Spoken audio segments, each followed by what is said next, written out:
Hi, I'm Ken Howard, and welcome to the Gay Therapy LA podcast. Today, I want to talk about COVID's end as trauma recovery in gay men.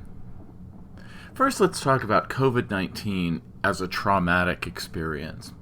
So, right now, at this time, in June 2021, my local community of Los Angeles and West Hollywood in California is gearing up for the broader grand reopening of California by order of Governor Gavin Newsom on June 15th. And that's according to the Los Angeles Times and other sources, that June 15th is really the date that has been selected for the reopening of California.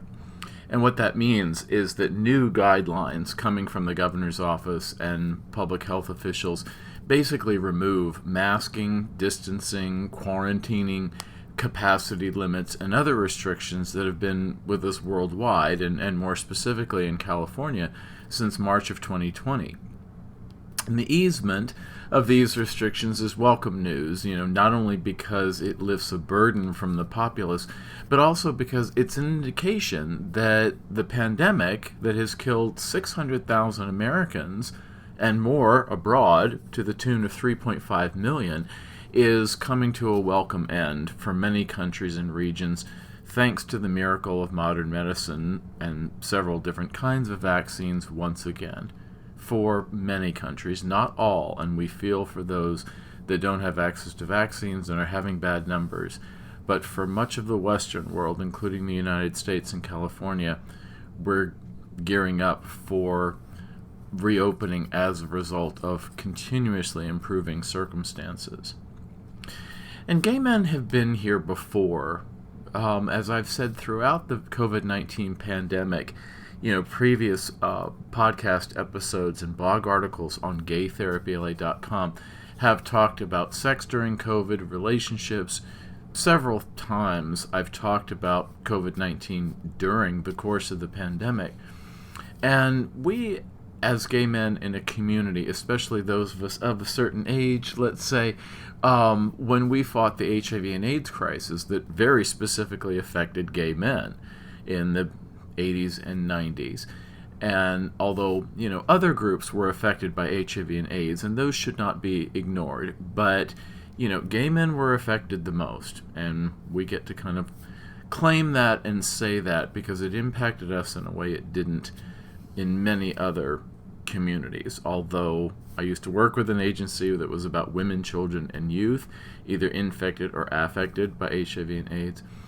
But, the fact that it affected the gay male community in large part is why the Republican-led United States government under then Presidents Ronald Reagan and George Bush Sr. ignored it for the large part.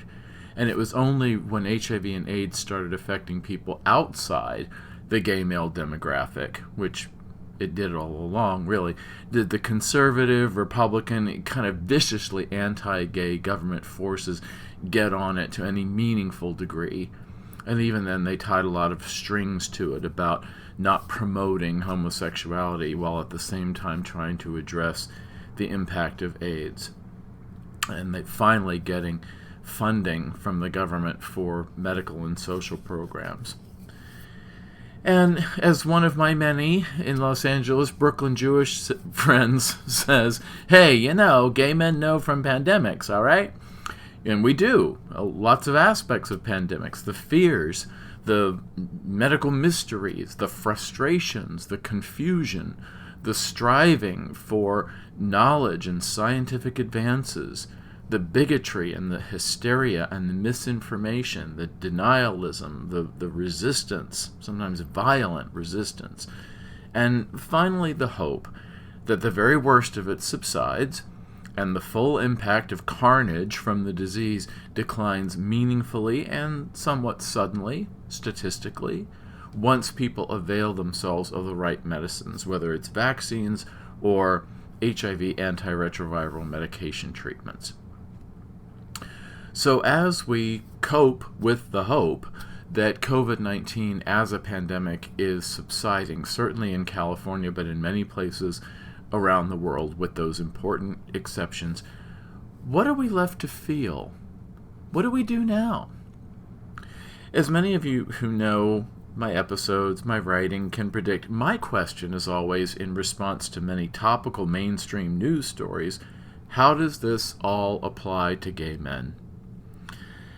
What is a traumatic pandemic like for a population that has already known in its collective unconscious, as well as for some its direct memory, a decimating pandemic? What is it like to see it all start, endure it, and see most of it end? Again. Many gay men will rejoice and celebrate the reopening of life as we knew it in early 2020, and many will pretend like COVID never happened, as one client said to me recently. However, others will emerge from the pandemic not as they went in, but changed. COVID-19 has not only been a disease, it's been a collective and social trauma, but with many individual impacts on the larger society, but also in smaller units like families, your circles of friends, couples, and other types of relationships, and of course individuals. Not everyone who lives through a traumatic event, which is sometimes defined as a life event that threatens death, permanent injury, or serious harm, goes on to exhibit the psychological signs of trauma, or even post-traumatic stress disorder, PTSD. According to my mentor, the late Michael Chernoff, LCSW, a gay men's specialist therapist for 30 years in New York City, not everyone at Ground Zero in New York on 9/11, 2001, suffered from trauma symptoms afterward when he did crisis debriefing work on the scene as a volunteer at the American Red Cross when it happened and for some time afterward. However, since then, I've worked with several gay male clients who do have PTSD symptoms from being at Ground Zero on 9/11 on that day. Will we see cases of PTSD from COVID-19 in gay men?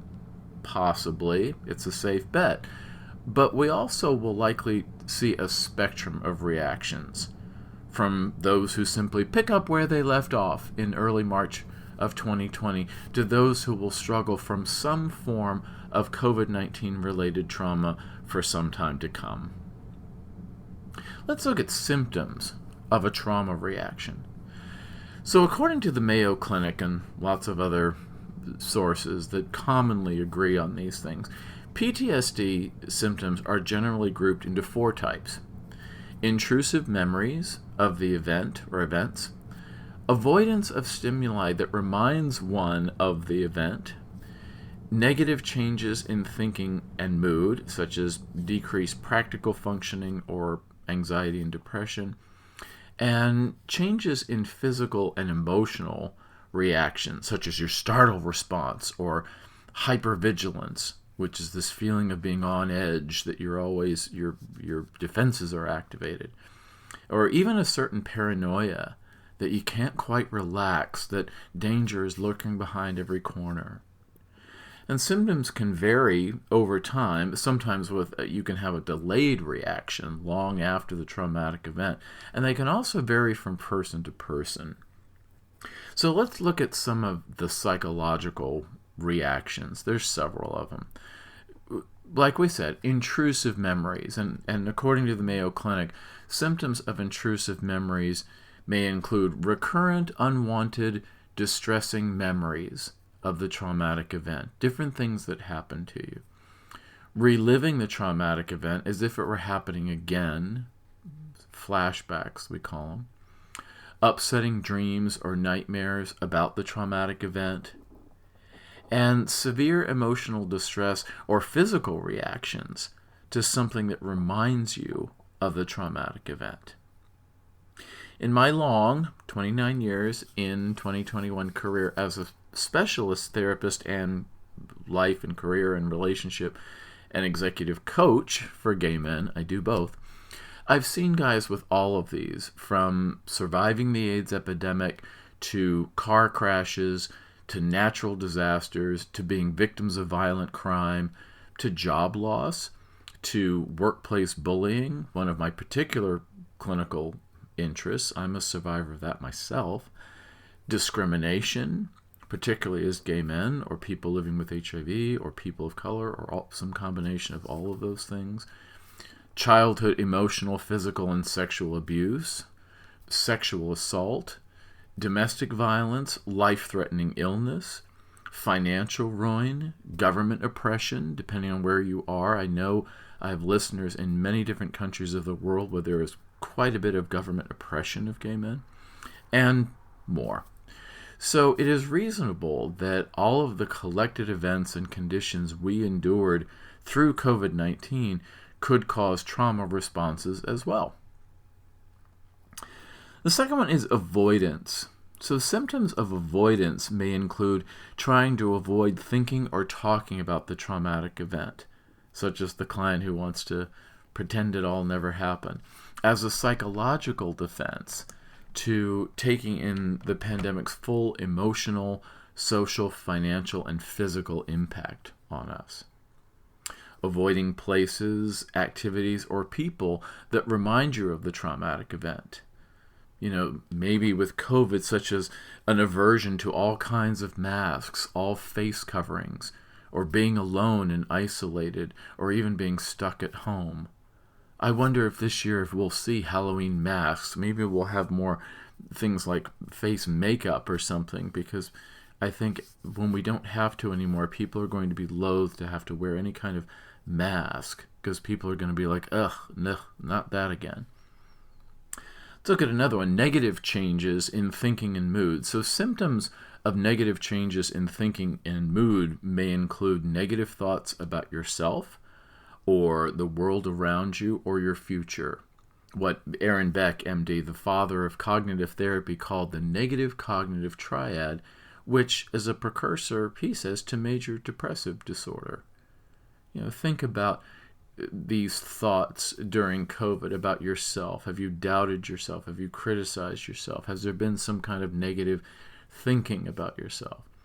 Has there been negative thinking about the world around you? I've certainly had that when I've seen people resist COVID-19 containment, reasonable ones from public health officials, and they get all selfish and arrogant and just don't want to think about the people around them and keeping them safe.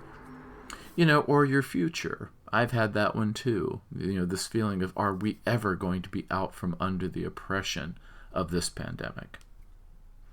There can be a hopelessness about the future. So a lack of motivation to really get stuff done, either personally or professionally. A lack of having dreams and goals for the future, living like you don't have a future. A lack of having a sense that there is a future for you that you can think about and plan for and get excited about. You get memory problems, including not remembering important aspects of a traumatic event, which have been blocked out by your unconscious mind as a psychological defense against remembering the full emotional impact of what those events did to you or meant for you. Now, all these, by the way, can be about any trauma that you've been through, not just COVID-19. We're saying COVID-19, but we could also talk about other traumatic experiences you've been through, like abuse or crime, or things that are known to be traumatic experiences that people might work on in therapy. There may be difficulty maintaining close relationships, especially after all this isolation. The way gay male friends interact post-COVID might be very different. Maybe we'll be more polite. Maybe we'll be less polite. Maybe we'll be more frank. Or maybe we'll crave to be with others, even people we don't like very much. Or maybe we'll be more selective and we won't spend time with people we don't like because we don't want to put up with that anymore. So we could feel detached from family and friends, such as not re-engaging with people even after lockdown, even when we can safely congregate with them again. There might be a lack of interest in activities you once enjoyed, such as not doing things you used to do before the pandemic, even though they're once again available to you, like the gym or brunch or bars and clubs or some kind of club you belong to. There may be difficulty experiencing positive emotions such as not trusting having a good time or not trusting being out in public again, because on some level you fear another pandemic, another lockdown, another period of isolation, not quite letting your hair down or letting your guard down. Feeling emotionally numb, such as having to numb ourselves so much during the pandemic with our defenses activated just to get by that we have trouble restarting our true emotional inner selves again, particularly our sense of vulnerability, because, we've had to tough it out for so long. How do we reconnect to feeling vulnerable again? There could be changes in physical and emotional reactions. So symptoms of changes in physical and emotional reactions, often called arousal symptoms, can include being easily startled or frightened, such as when you hear a loud noise or someone behind you taps you on the shoulder, or when you encounter an anxiety-provoking situation such as crowds or traffic or long lines or loud noises. Always being on guard for danger, feeling like you have your guard up all the time. Self-destructive behaviors such as drinking too much or driving too fast, especially with a certain, who cares, we're all going to die anyway attitude, being fatalistic after trauma. Trouble sleeping, including this feeling like you have trouble sleeping and you don't know why. Trouble concentrating, such as getting your head back in the game at work after your office reopens. Irritability, angry outbursts, or aggressive behavior, especially when you find yourself reacting this way with relatively little provocation, when you surprise yourself at your own reactions and maybe others around you, and not feeling like your old self.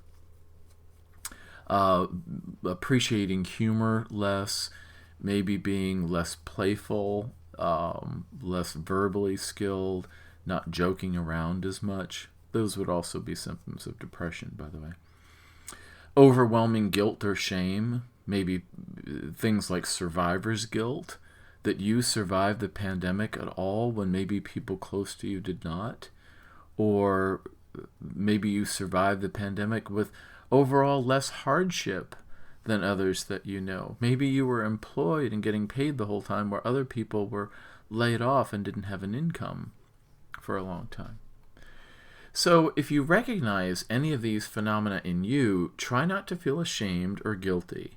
These are actually quite common reactions to traumatic events, even perhaps if they might vary from person to person in which traits or symptoms are present, their relative severity, their intensity, or their duration. Try to realize that naming these feelings as trauma reactions can help you feel validated, less alone, and with more insight into what's going on with you. There can be that self-knowledge and that self-reflection that helps you to understand what's going on. This is not just you being weird. This is a traumatic response. It has a name. It's not weird at all. It's just a trauma reaction, and that's how trauma reactions work. Let's talk about 3 phases now of healing from a traumatic event. What is the way that we get better in something like this? And I refer a lot to traumarecovery.ca, and there are 3 phases. So rather than feeling like you're stuck forever with these traumatic symptoms, the next step is to think about how people can and do recover from traumatic experiences, and they get better. Now, the fairly widely accepted phases for healing are generally thought to be these. Now, number 1 is safety and stabilization. So in this phase, we, often meaning your therapist and you, have to focus on your achieving or restoring your basic safety and stabilization in life. So for COVID, are you vaccinated? Are you informed about the local public health restrictions and how they might change over time? Are you aware of when your reactions or symptoms are strongest and when they're the weakest, right, or the least intrusive? Do you have a sense of how your symptoms affect your work and your friends and your daily at-home life, or your sex life, or your relationships, or your family life? Is there anything you need to do in practical terms that would make you feel more safe emotionally overall? Are you stable in your ability to do your job and take care of yourself at home? Can you socialize? Again, according to traumarecovery.ca, this safety and stabilization phase can have other meanings too. Because people affected by trauma can endure a pervasive sense of not feeling like themselves, or just not feeling safe and comfortable. Sometimes, without being able to really articulate and put your finger on why. There can be anxiety or wariness about other people and situations, and maybe a sense of isolation. Going through life as if you're just observing it and not living it. Even if public health officials in your area announce that it's okay and reasonably safe to go to gay bars and clubs and beaches and resorts or cruises and even sex clubs or bathhouses or back rooms, you might not feel safe doing this even if it was something you used to do before as a matter of routine. So when I work with clients, I always say the number one most important word in trauma recovery, whatever the trauma is in your life, is reclaiming. Asserting your right to reclaim for your own what you used to be able to do or think or feel or allow before the perpetrator, the perpetrator is either a person or a phenomenon like COVID, victimized you. It's saying to the trauma, oh no, buddy boy, you are not going to take away the things that I enjoy from my life and make me live in fear. As the song by Diane Warren says that Cher sang in the movie Burlesque, I've been brought down to my knees. I've been pushed right to the point of breaking, but I can take it. I'll be back on my feet. I am far from over. You haven't seen the last of me.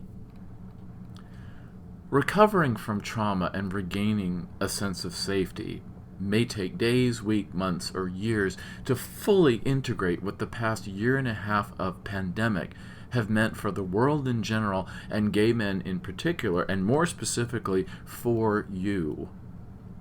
The therapy teaches clients something called affect regulation, which is basically a fancy clinical term for pulling yourself together. Being able to regulate the feelings that come up in everyday life, which may not appear at first glance to be related to the trauma. But talking about what you've been through can be tough.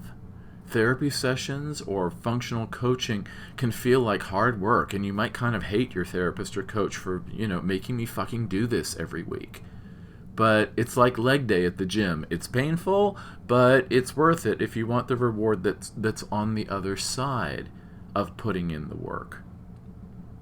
It helps to take it somewhat slowly so that you don't overwhelm yourself with too much emotion and thought and feeling at the same time. Various techniques that you can do as homework, such as mindful meditation practice, can help. And there are many what we call evidence-based practice theories of therapy and coaching. These are techniques that have been shown via formal research to be effective in either symptom reduction or functional improvement. Coaching's more about functional improvement that a therapist or a coach can draw from to help you. Self-care is key, just like recovering from a physical injury or a surgery might be. The emphasis on self-care and healing through the process as you go through the healing process until you are more or less healed. There can also be considerations for what we call adaptive versus maladaptive coping strategies. I talked about this in a previous episode about COVID. Adaptive coping might be practicing self-care, using supportive people to talk to from your family or circle of friends, and of course your therapy. Maladaptive coping might be doing something that kind of sort of works to make you feel better, but it has a string attached. It has a cost to it, such as drinking or using something too much, avoiding attempts to actively heal by just living in denial or isolating yourself, trying to hide from the world ever after. Hiding will keep you safe, but at what cost to your quality of life? That's true with a lot of things. That's true about being in the closet, about being gay. Remember that? That's hiding from the world also. So taking care of yourself can also mean certain good habits, such as just paying attention to your nutrition. What are you eating? Is it good stuff or is it crap all the time? A certain relationship to exercise. It can be a sport. It can be something very elaborate, like a full bodybuilding routine. Or it might be just a more light, kind of casual exercise, like going on a hike or a walk once in a while. Some kind of stress management. That's a big one for me because I have various health challenges and I have certain just administrative challenges. I had several home repairs last week, which were a pain in the neck. That's a stress. So, how are you doing in terms of stress management? For me, mindfulness meditation works a lot, as does music, as does a lot of things that I've identified that contribute to stress management. And interpersonal relationships with a partner, with a fuck buddy, with a neighbor. Lots of different types of interpersonal relationships can be part of our self-care system in any given week. So since COVID was so pervasive, across the whole world, at least our misery loves company, for some, including gay men, we might need to strategically use medications from a psychiatrist to get through the early reintegration, such as a prescription antidepressant or sleep aid or anxiolytic, if your symptoms are strong enough to really interfere with your functioning. For others, reemergence from this whole COVID pandemic will be a gradual reintegration into the things that became suddenly banned for us, like going to the local bar, but are now going to be accessible again. Hopefully, the local public health officials, wherever you are, everywhere, will guide what commercial establishments can and can't do in terms of long-term COVID safety. And these might change from time to time if our pandemic prevalence numbers change in various regions. And, these can be applied to all subpopulations, including gay men. Even though conditions will likely vary depending on what town or city you're in or village, a state or a province, what country you're in, and even how it affects your particular culture over months of time. So the second phase of trauma recovery is called Remembrance and Mourning. Not mourning like the early part of the day, but mourning as in the grief when you lose something. So in this phase, you have the opportunity through therapy, coaching, or both, to talk about what the traumatic event or events have meant for you and have the opportunity to consciously mourn whatever you lost, whether in real terms or just in the loss of a sense of safety in your own subjective view and experience of the world.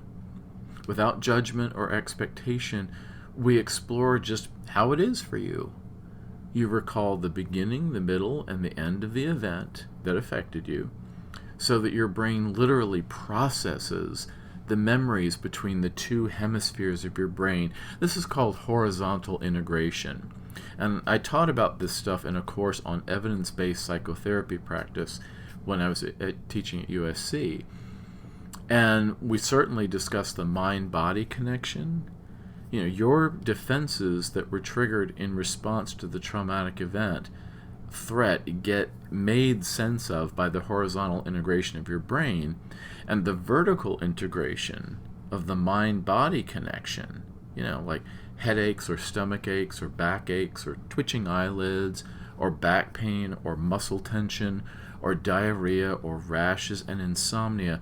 All of those can be what we call somatization, which is the expression in the body of an emotional state, particularly in trauma. The father of psychotherapy in Austria, Sigmund Freud, at the 20th century, the beginning of the 20th century-ish, called therapy the talking cure. And that was just for this reason, because he found that talking about your experiences, such as the traumatic ones, lessens the negative emotional and physical impact that the events have on you, especially psychologically. And ever since then, we've used psychotherapy as the talking cure. So if you can talk about what's real for you and have validation and what we call interpretation of that from a therapist, you get better. And isn't that wonderful? Coaching is somewhat different in that we're not treating a mental disorder like PTSD.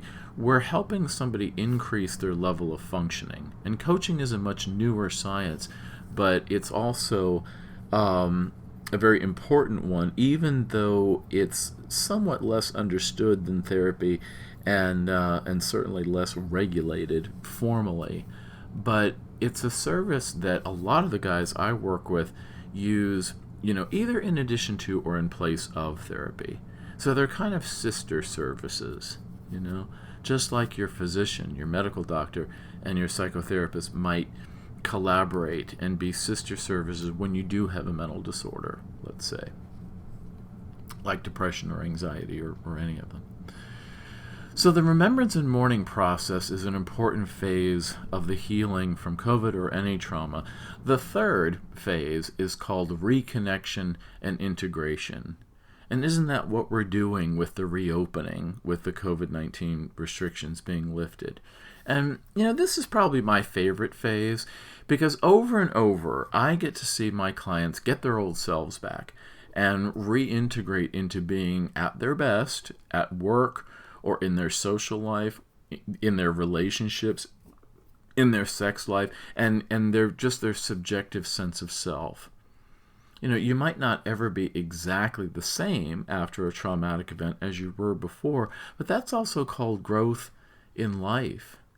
You reconnect to the people and activities and thoughts and feelings and actions that were lost as a result of the trauma. It's that reclaiming thing again. There's Michael Chernoff that I mentioned earlier. He said there's a show tune for every occasion. And that's a very American thing to say, or if you're in the UK, a British thing, the West End to say. But I do believe that, and show tunes are my favorite genre of music, the music from Broadway musicals. And there's a show tune for this reconnection and integration process after a loss. It's from Hello, Dolly, from the early to mid 1960s. Music and lyrics by Jerry Herman, who was a gay man who was HIV positive for many years, and he just recently passed away. Not really anything HIV related, but just, he was quite a bit older. But he wrote the gay diva classics, Hello, Dolly, and Mame, and Dear World with Angela Lansbury.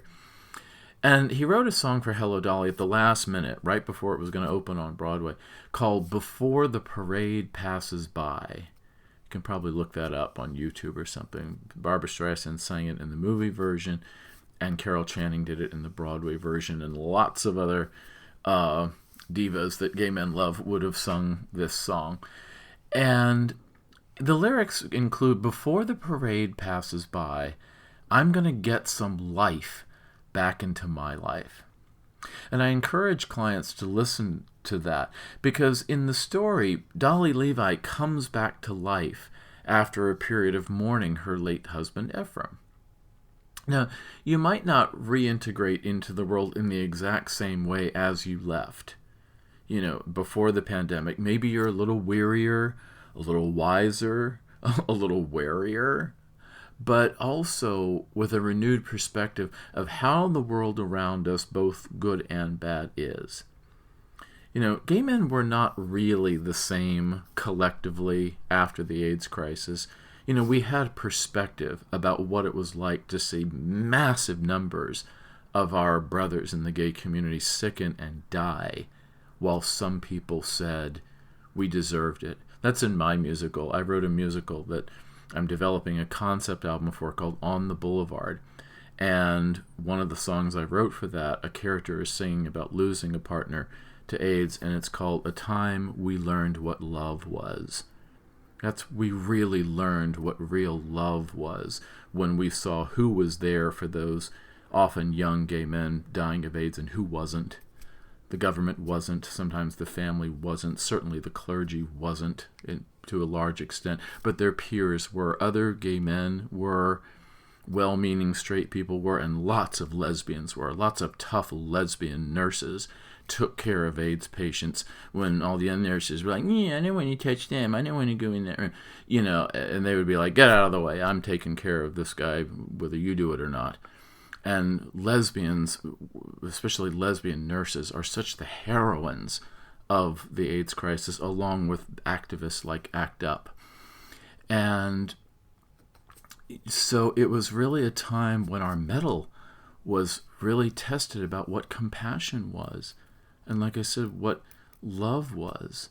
And we emerged from that. We learned to fight harder, to fight the government, to fight prescription drug companies that kind of sat on their ass. We forced them to fast track the approval of drugs that literally saved lives.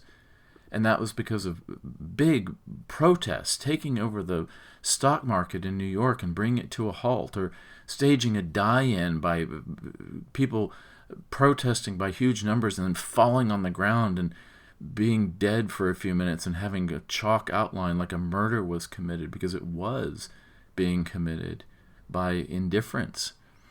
We had to literally fight for our lives during the AIDS crisis. And will be the same way as a community with COVID. We will appreciate being with others in whole new ways after we've been locked down, because we've learned what it's like to be without one another, except on Zoom or something like that. We will appreciate just being outside, to literally breathe free, because now we know what it's like not to breathe free, to have to breathe through a cotton or paper or whatever the mask was. We'll never take breathing, especially without a mask, for granted ever again. So again, according to traumarecovery.ca, the phase of reconnection and integration with life can include the idea that would create a new sense of self and a new future for ourselves, emotionally informed by what we've been through. Maybe our perspective, or our priorities, or even our values change a little bit. Maybe our philosophies about life and government or peers or our community change a bit. For myself, I find myself a little less idealistic about human nature, actually, after seeing a large magnitude of selfishness from people, usually Republicans and Trump supporters, who resisted, often violently, government orders like mask wearing on airplanes. There were news stories just this week about passengers becoming violent and hitting and punching airline flight attendants of both sexes, but especially women, hitting women because the flight attendants were enforcing a mask-wearing mandate on airplanes. Can you imagine? The head of the flight attendants union was saying this was violence that was unprecedented in the history of air travel. But I've also found an even deeper appreciation for interpersonal relationships with family and friends, since we haven't been able really to see each other in person, at least not as much. There's kind of this saying, the old saying, absence makes the heart grow fonder. And certainly the absence of our family and friends make us yearn to see them. When we used to just, visit, whatever, it's another visit. But now it takes on a special meaning, and it's so much sweeter because now we can visit again. And isn't that wonderful? In some ways, we redefine who we are after a trauma. The traumatic experience becomes integrated into our life story, but it is not the trauma that defines our life story. It's just a part of who we are. It's not who we are. So in this phase, we also realize that we've been affected by the traumatic experience and come to terms with how we were victimized. Perhaps not by an interpersonal crime, such as a violent robbery, but we were victimized in this case in COVID-19 by Mother Nature, who unleashed a deadly biological pandemic on our world, possibly due to human error or even human conspiracy, but I doubt that. It was probably by natural causes, just like the AIDS crisis and HIV was probably natural causes about a virus that mutated and jumped from primates to humans. COVID-19 probably jumped from some kind of animal to humans and spread from there. But we take concrete steps towards self-empowerment. That's my favorite word in therapy, self-empowerment. It's also the title of my book, Self-Empowerment, Have the Life You Want. I can't get through an episode without plugging the book, right? We got to plug the book. So Self-Empowerment, Have the Life You Want, available on Amazon.com. Perhaps now we live more mindfully, more with a sense of purpose, and we live with a renewed commitment to what our core values are. What do we really want to do in this life? For some people, their experience of trauma inspires them to enact a mission to heal and grow by helping others. Perhaps those who have experienced similar events by creating peer support. This has been done by cancer survivors or violent crime survivors and others who want to use their bad experience either to give emotional support to their peers who've had the same bad experience, or in some way to effect change via advocating for changes in government or social policy so that others might be spared a similar experience in the future. Everyone has their own individual response to trauma, and with something as broad as COVID-19, it's going to mean in the long term different things for different people, long after it's essentially over in practical terms, not only for individuals, but also for whole groups, including gay men. So how will our collective gay male community be affected by COVID-19, say, 5 years from now? I'm hoping that after all this, that it brings gay men closer, perhaps with less attitude, at the bars and clubs, and more of a sense of fraternity and brotherhood. Although I realize this might be a little idealistic, queens can be vicious, but and it's a little bit of a competitive subculture. You put any group of all men or all women together, and I think there's going to be competition, and then there's issues there around trans folks too. Everybody's kind of jockeying for position in life in some way. But I'm hoping that one of the long-term lessons of COVID, we'll see if it's true, is that it brings a commonality to the humanity, a brotherhood and sisterhood of humankind. Is it idealistic to say that? I'm kind of idealistic anyway, or at least optimistic, because I think optimism fuels us. It gives us the fuel that we need to pursue our goals and dreams and make them go from being ideas to reality, just how we live. The author and inspirational speaker Louise Hay used to say, she said, if we practice an affirmation long enough, instead of sounding like a wish, it just sounds like a statement of fact. I love and approve of myself as I am. No, I don't. Well, if we say that often enough, I love and approve of myself as I am, eventually becomes, yeah, I do. And that's the power of affirmations, as she would say. So while future generations won't really know about COVID-19 in the same way as we do now, who are living through it, similar to the AIDS crisis, those of us who are or were alive during the COVID crisis will always know firsthand what it was like, and we will feel a certain, you had to be there feeling. Our generation, from teens to seniors now, will share that bond as long as we're around, just like people did during the height of AIDS. I'm sure the Stonewall generation, now that was before my time, thank you very much, but I'm sure they felt the same way. The people that were at Stonewall, who were either quite old now or even passed away, a lot of them, but I'm sure they share a collective perspective of what was it like to be there at that time.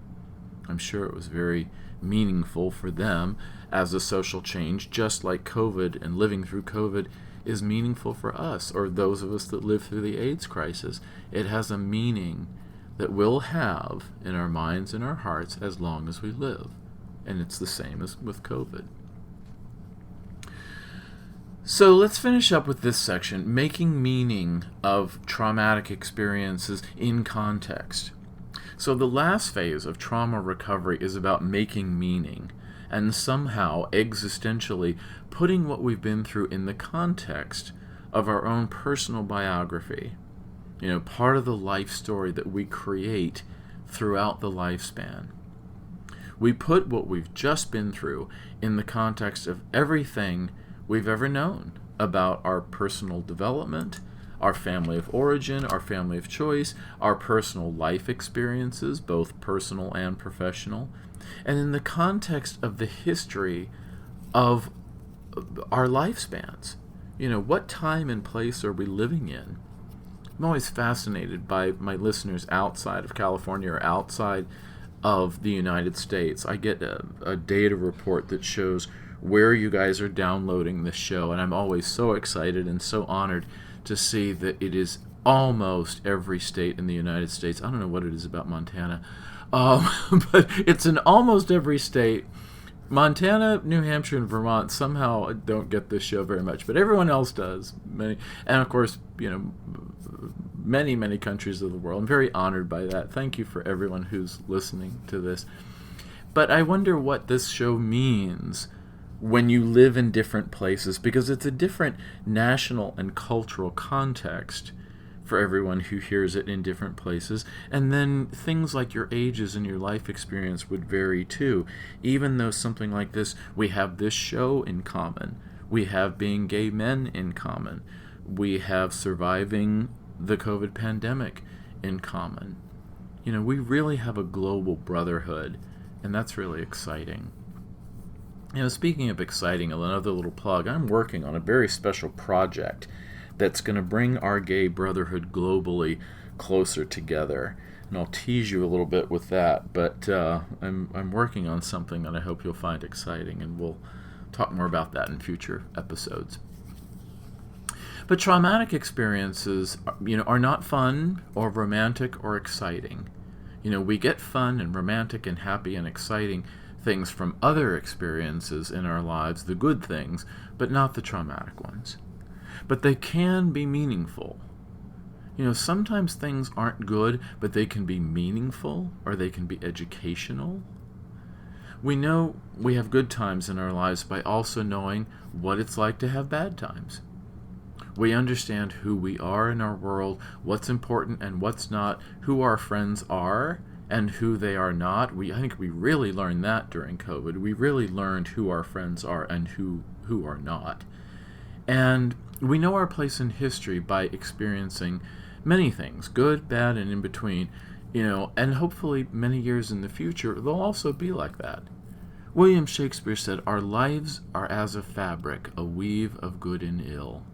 And that's true. One of the many reasons why I love my older friends and hearing from their experiences is how they got out of a jam in ways that I can use if I ever find myself in a similar situation. They are literally wise.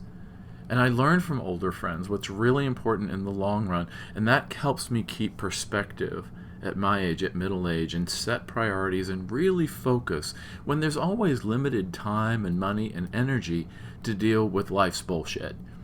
And I learn from my younger friends constant reminders of how to be spontaneous and social and sexual and optimistic and energetic and cultural, especially with new music and new movies. Every lifetime, if we live long at all, has its share of moments that are amazing and make you feel lucky to be alive, especially in that time and place. Like we said earlier about Stonewall, that wasn't exactly fun, but it was meaningful. And every lifetime has aspects that truly suck. Everyone has moments in their life, if they're of any age at all, that really and truly sucked. But they also usually can point to moments that were wonderful. The day they met their partner, the day they were a part of some cultural event, taking some fabulous vacation, or getting some wonderful job that's rewarding. And I wonder what the people who lived through the 1918 flu pandemic would say about COVID-19 today. My guess is, if they're around, is that they would say that we should be grateful that medical technology is so much better today than what they had. And I think they would say that no matter how bad it was then or now, that life moves in one direction, forward. And we have to come to terms with what we have endured and simply ask, what next? Traumatic experiences like COVID do help us to cultivate personal and some collective psychological resilience. Now, I've talked about resilience in gay men pretty extensively before in previous episodes, and certainly if you go on gaytherapyla.com/blog and type in the word resilience, you'll find a 2-part article on how gay men can face problems by developing resistance. Number 1 is the traits of resilience, and number 2 is the techniques of how to use them. So look for the word resilience on the blog. And it talks about how you can apply the principles of resilience. Because resilience is one, if not the best, coping with trauma and even less than traumatic everyday stress. Daring to hope, daring to live. On the occasions that I've talked with other clients or friends about surviving and thriving after a traumatic event, one theme I hear is that at some point in your time in recovery, you have to dare to hope and dare to live again. Resilience and triumph are the ability to experience in trauma and yet live to tell the tale. Think about survivors of the Titanic sinking, how they were interviewed as survivors for years and years afterward until they were very old people, or all their lives. Or survivors of the bombing of Pearl Harbor in Hawaii at the start of World War II, or survivors of the concentration camps during the European Holocaust. And one theme that runs through them is the idea that they did survive, even if tragically many others did not. They went on to have relatively normal lives that put the historical event that they survived in a certain long-term context. For some, that historical event was not necessarily the most momentous event of their lives. Maybe their wedding was, or the birth of their children, or running a business, or having a career, or having a special hobby, or a civic achievement like holding office, or being part of a movement. They dared to survive and go on to do great things, and they didn't let the traumatic event they survived stop them from doing those things. You haven't seen the last of me. Perhaps they had the confidence to do those things in the upside of life because they knew very well what can happen in the downside of life, and they weren't going to let traumatic events have the last word. It's like bears or other animals coming out of winter hibernation. Gay men, too, will come out, that phrase again, yet again, from the imposed safety of some isolated place and be out in the light again. Doesn't that sound like coming out of the closet? We will tiptoe out of our comfort zone and explore who we are as men, as part of the LGBT community, and as part of the world. Hopefully we won't be damaged by the experiences as much as we are just informed by them, or even perhaps enlightened by them with a renewed perspective about what it means to be healthy, what it means to be just with others, breathing the same air, literally, what it means to be part of a larger global society. We're all collectively vulnerable because the pandemic reached every corner of the world. What else has brought our world together? I think only invasion by an alien species would bring all the countries of the world together as much as COVID did. Maybe the Olympics too. That's a good one. What it means to be healthy and what it means to be a part of the community. What does this mean for us? Gay men have to decide globally what kind of gay male community we want to have in our specific gay and male brotherhood, of course, as part of the larger LGBT community. I always say in LGBT, I kind of focus on the G, but I don't mean to diss, the other parts of the LGBT plus community as sexual and gender minorities. That whole thing is an important topic and perspective. And then we all get to say, as Cher and Diane Warren said, you haven't seen the last of me. And you know what? If it's good enough for Cher, it's good enough for me.